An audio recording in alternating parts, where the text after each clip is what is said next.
Opa! No episódio anterior aprendemos sobre o pedido que o filho mais novo fez ao pai. Um pedido escandaloso dentro do contexto cultural da época. Agora vamos conhecer o discurso que o filho prepara para o pai ao decidir voltar para casa e como o pai reagiu a esse discurso no texto apresentado em Lucas 15. Eu sou o Marlon e está começando mais um estudo na garagem.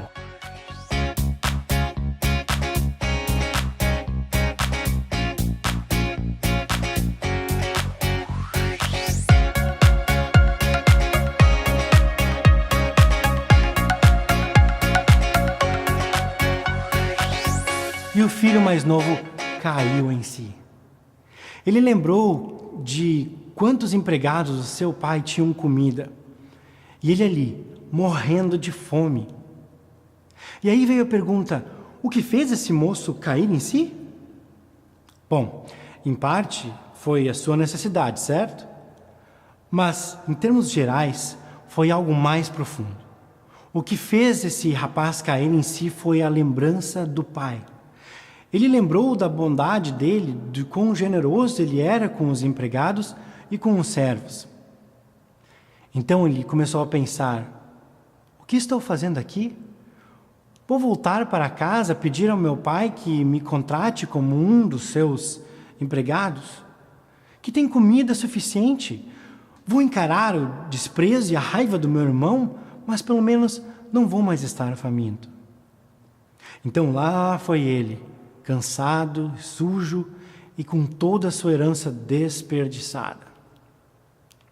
Enquanto caminhava de volta para casa, preparava um discurso em 3 partes. E ele deve ter praticado o discurso no caminho de casa. A primeira parte do discurso era: Pai, tenho pecado contra os céus e contra ti. Essa parte é a sua confissão de pecado. Ele sabia o que havia feito e estava envergonhado. A parte 2, não sou mais digno de ser teu filho. Essa parte era a sua afirmação da consequência do pecado. Ele sabia que tinha envergonhado o pai, a família e o vilarejo.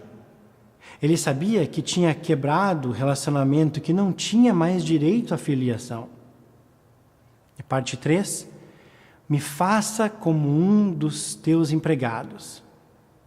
Esta era a tentativa do filho de compensar pelo seu pecado, de pagar o que devia.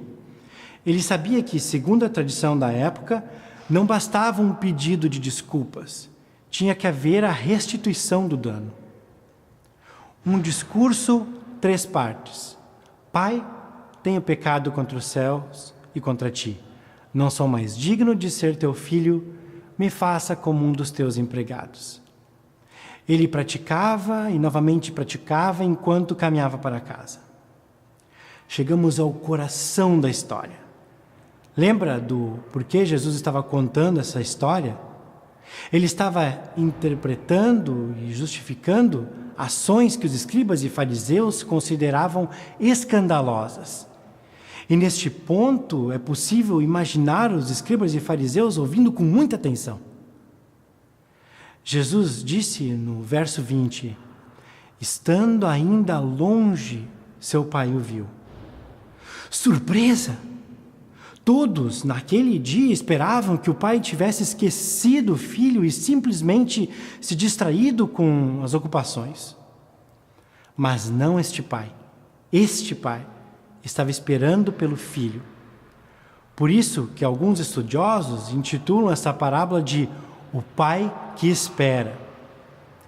E que retrato do Pai Celestial Jesus estava pintando aqui. Enquanto o filho ainda estava longe, o pai o viu. Ele estava à espera. E Jesus continuou no verso 20, cheio de compaixão. Outra surpresa. Todos ao ouvirem a história esperavam pelo desprezo e indignação do pai. Mas não este pai. Este estava cheio de compaixão. A palavra grega splankenizomai, usada por Lucas, refere-se ao sentimento mais profundo. O pai estava profundamente emocionado com o seu filho. Os judeus acreditavam que era nessa região que todos os sentimentos brotavam, tanto de alegria como de tristeza e ódio. E é isso que essa palavra quer dizer. Então, das suas entranhas, o pai estava emocionado ao rever o filho. E que retrato do Deus Jesus estava pintando? O pai que sofre. E Jesus continuou, correu para o seu filho. No Oriente Médio, um homem na idade ou no nível social do pai nunca iria correr em público por razão alguma. Era algo vergonhoso, pois ele teria que levantar a sua bata para correr e com isso expor as suas canelas, o que era algo extremamente vergonhoso. É algo tão vergonhoso que na versão árabe da Bíblia a palavra correu não apareceu por quase 1000 anos. Era substituída por foi apressadamente ou algo parecido. Só em 1860 é que a palavra correu foi introduzida. Mas o pai correu. Ele correu em direção ao filho. Que imagem! O pai que corre ao encontro. Mas por que o pai correu na direção do filho? Por quê? Porque ele queria que o filho viesse para casa, porque queria demonstrar seu amor pelo filho. Além disso, ele sabia que o filho iria sofrer quando chegasse nos portões, na entrada da cidade.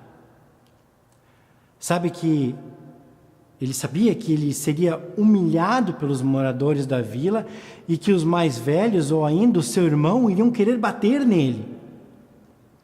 Então o pai correu para evitar tudo isso. E que ato vergonhoso aos olhos daquela cultura. Ainda no verso 20, e o abraçou e beijou. A palavra grega usada para beijou é katafiléu. E literalmente significa, ele o beijava continuamente. Que cenário escandaloso Jesus estava descrevendo do Santo Deus. O pai deveria ter ficado em casa, distante da chegada desse rapaz que envergonhou o nome da família do vilarejo e que desperdiçou 1/3 da fortuna da família. Naquela época, o filho mais velho tinha direito ao dobro da herança dos outros filhos. Neste caso, o filho mais velho ficaria com 2/3 e o mais novo com 1/3.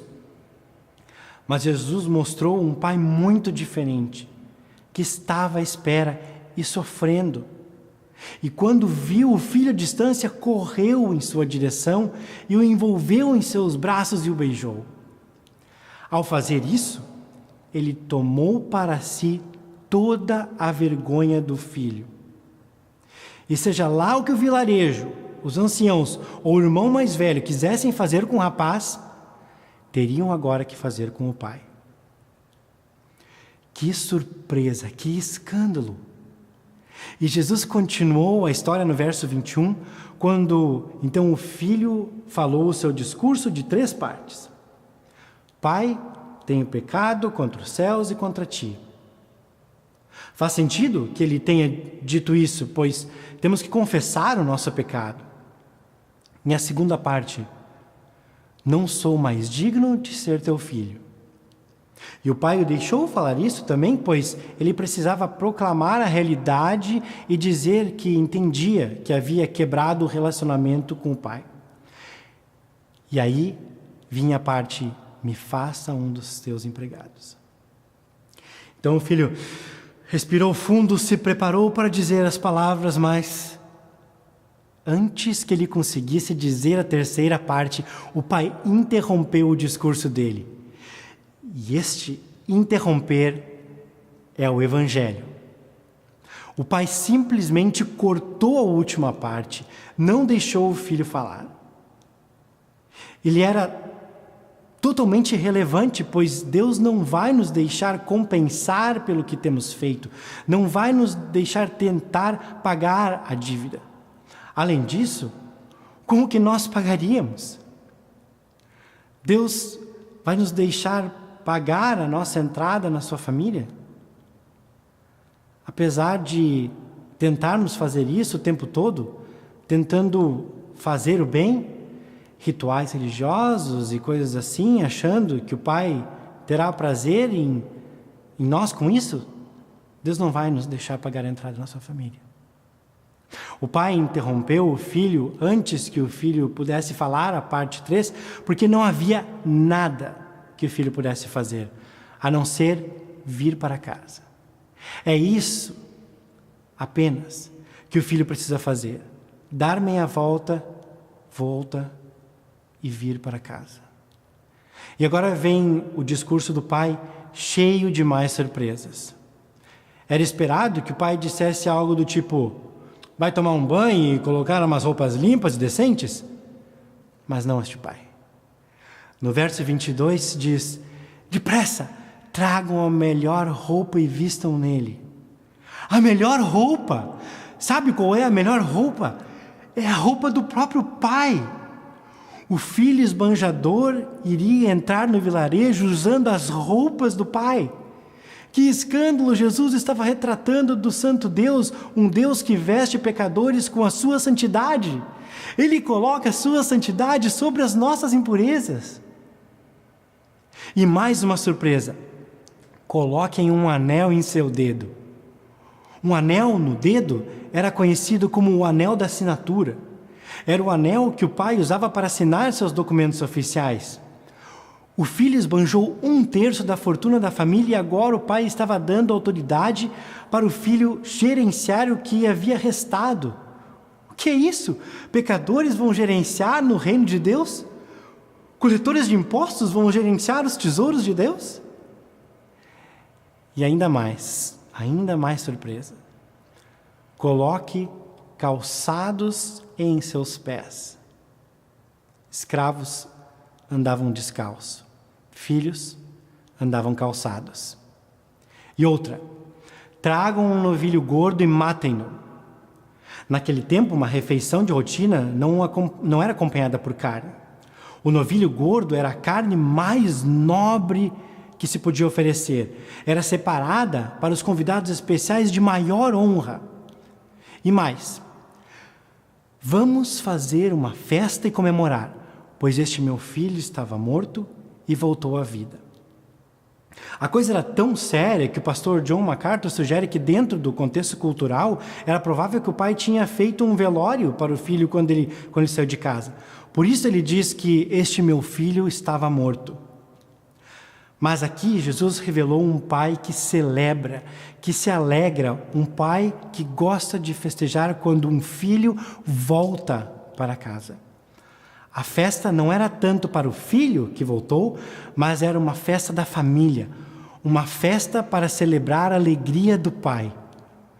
Tudo o que o pai fez foi totalmente inesperado e culturalmente escandaloso. E Jesus defendeu suas ações escandalosas com afirmações ainda mais escandalosas, que através de Jesus, Deus, o Pai, recebe pecadores e faz refeições com eles. Em Jesus, o Santo Deus abraça e acolhe pecadores. E é esse acolher que nos faz santos. A melhor roupa significa a honra, o anel no dedo é a autoridade e o calçado nos pés, a restituição de ser filho. E a verdade é que Jesus não estava envergonhando o nome de Deus, mas sim, pela primeira vez na história, o nome de Deus estava finalmente sendo revelado. O nome que Deus quer que o mundo conheça é que este homem recebe pecadores e faz refeições com eles. Aceitação total. É seguro voltar para casa. Não importa o que você tem feito, é seguro dar meia volta e voltar para casa. A única opinião que interessa é a do Pai. No próximo episódio, vamos ver um pouco mais do contexto que envolve esta parábola e rever alguns pontos relevantes do que vimos até agora, e também conhecer o último personagem dessa história. Mas antes de terminar, quero compartilhar mais uma coisa. Saiba disso. Jesus é real. Ele te ama e Ele quer ter um relacionamento contigo. Jesus pode fazer um caminho na tua vida onde parece não ter mais saída. Arrependa-se dos teus pecados e entregue tua vida a Jesus. Ele morreu por ti e através dele podemos nos relacionar com Deus. Confie nele e o mais ele irá fazer. Até a próxima!